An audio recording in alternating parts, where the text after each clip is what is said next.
वंदे पुरुषोत्तमम। परम प्रेम में श्री ठाकुर जी से प्रफुल्लदा ने प्रश्न किया कि ठाकुर, जो विप्र जहाँ तहाँ भोजन करता है, आपने उसकी निंदा की है, किंतु दूसरे वर्ण का अन्न खाने पर क्या विप्र का जात चला जाता है?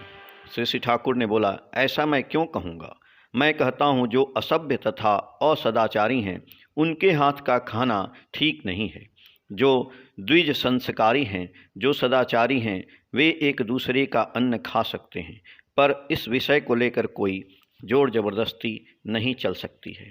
जैसे तुमने जनेऊ लिया है और मोटा मोटी भाव से सदाचार पालन करते हो, किंतु उसका अर्थ यह नहीं कि तुम्हारे घर में कोई विप्र आ जाए तो तुम उसे अपनी पत्नी के हाथ का भोजन खिलाओगे। वह बिल्कुल उचित नहीं होगा। उसके लिए अलग भोजन की व्यवस्था करनी ही समीचीन है। यदि वह जिद करके तुम लोगों के हाथ का भोजन पसंद करे तो भी विशेष रूप से ऐसी चेष्टा करनी चाहिए जिससे वह अपना जिद छोड़ दे। यदि यह देखते हो कि उससे वह खूब व्यथित हो रहा है तो उस क्षेत्र में उसे ऐसा भोजन बनाकर दे सकते हो जिससे उसका वैशिष्ट्य व्याहत न हो।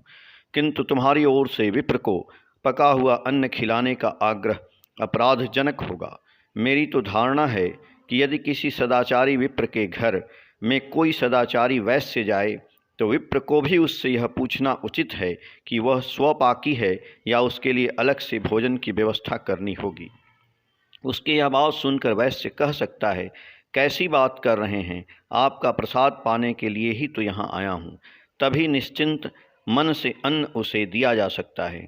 यदि वैश्य स्वपाकी होता है तो विप्र को भी उसके लिए सश्रद्ध भाव से आग्रह सहित अलग भोजन बनाने की व्यवस्था कर देनी होगी। अपने तथा दूसरे के वैशिष्ट के प्रति श्रद्धा और संरक्षण कर चलना ही सभ्यता की एक मूल बात है। यदि विप्र उदारता के नाम पर अपना वैशिष्ट खो बैठता है तो उससे उसका जिस तरह अकल्याण होता है, दूसरे का भी उसी तरह कल्याण होता है। यदि विप्र का श्रद्धाकर्षी आचार आचरण न रहे तो वह दूसरे वर्ण की श्रद्धा को आकर्षित नहीं कर सकता है। उसमें उन लोगों का कोई उपकार भी नहीं होगा। श्रेय के प्रति श्रद्धा ही मनुष्य के उत्कर्ष का एकमात्र पथ है। इसलिए श्रेय होकर जिसने जन्म लिया है उसका चलन ऐसा होना चाहिए जिससे दूसरे के हृदय में श्रद्धा का उद्बोधन हो। उसमें ही उन सबों का कल्याण है। सार्वजनी करने से मनुष्य का कल्याण नहीं होता है। नवयुवक लोग यह कह सकते हैं, ऐसी बातें बुर्जुआ मनोवृत्ति का परिचायक है, किंतु मैं कहता हूँ बापू, हमें चाहे जितना ही गाली गलौज दो, सोच कर देखो हम जो कह रहे हैं उसमें व्यक्तिगत रूप से तुम्हारी सुविधा बनी रहती है या नहीं।